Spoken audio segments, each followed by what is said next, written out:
Are you interested to see one of the method I used to make the surface pattern, the whole process? So maybe you can apply some of these techniques for you if you are the beginner like me.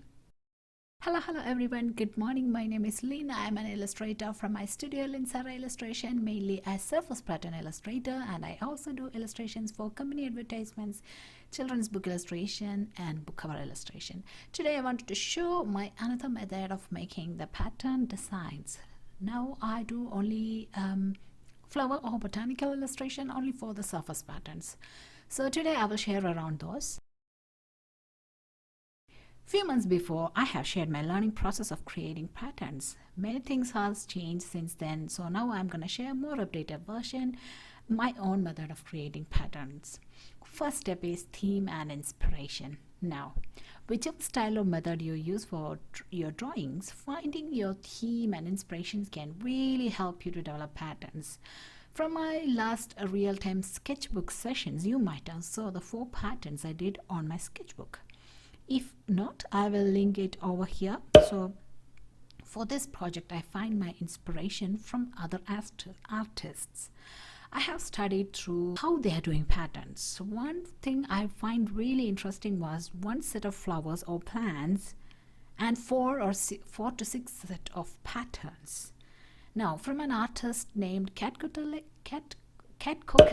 sorry if I mispronounce her name, from her Skillshare class, I have learned it would be wonderful to have multiple patterns under one theme or one set of collections.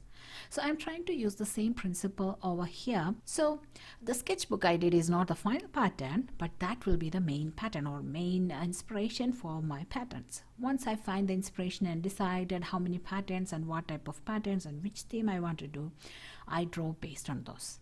So in the sketchbook session, you might have saw I created 4 patterns. Again, that will be the main color palette for my drawing, but not finalized until I do it digitally and until I'm happy. So let's move to next step, that is digitalization. Now I draw on a 160 GSM dotted art journal, which I got from the Papery Jam Stationery subscription box collection, which again I did the unboxing video.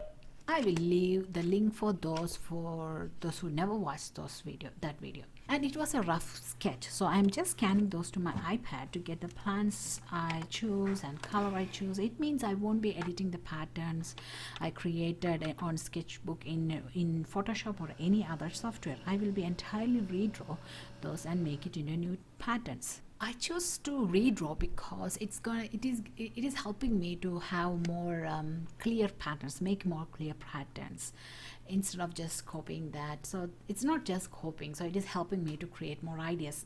I think it's maybe a struggle of a beginner. I don't know if that's how all the surface pattern designers do, but I like to do that. It's because it's creating more space for creativity. So in digitalizing, first scan the sketch and then import to 1080 by 1080 pixel Canva. So that's the digitalizing, and third step is redraw and make pattern.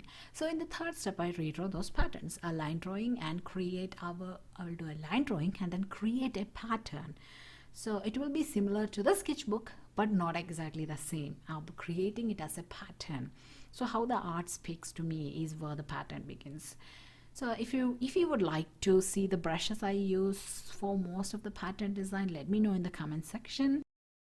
And again, once I'm happy with the pattern, next is coloring and texturing. Again, that is a whole different topic to cover, so if you're interested, let me know. Main color patterns will be from the sketchbook, but if I feel it doesn't match with the whole theme or with the whole flower, then I will change it and then give textures. And the fifth step is pattern formation. Now, if it's a seamless pattern, I do not need to color all the elements differently. If I use a rose for a pattern, that one rose can be used as a multiple items or multiple times. And of course, I can change the size, shape, depends on the pattern. If it's the same seamless pattern, I intend to keep the size, shape, everything same. Even if it's not a same pattern, if I can make a pattern from the bouquet, I will be coloring all the flowers differently, but you know what I mean. So likewise, I will make that pattern.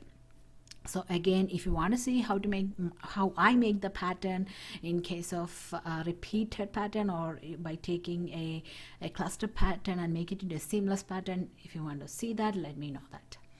And then the sixth step is resize. So if I'm using the pattern for any POD, it's print on demand website like Spoonflower Society 6, which again I have some patterns uploaded there, and you can go visit Society 6.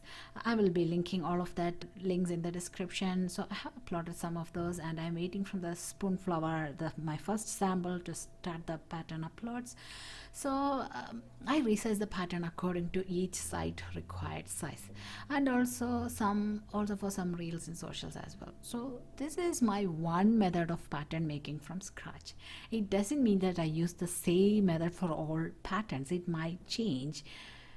If you would love to know different methods, the brushes I use for pattern making, and coloring and texturing, and how I make the seamless patterns, let me know in the comment section which one you would love to see, or if you want to see all of that, let me know. So yeah, so that is my whole process of making a pattern. It's one of the method. There are other methods too, but so this is one of the methods. If you do enjoy this process of pattern creation, make sure to leave a thumbs up. So if so, don't forget to subscribe as well, which helps support my self-taught journey a lot. And thanks again for joining the channel and watching till the end and supporting, and hope to see all of you soon in the next video. Until then, bye bye, take care.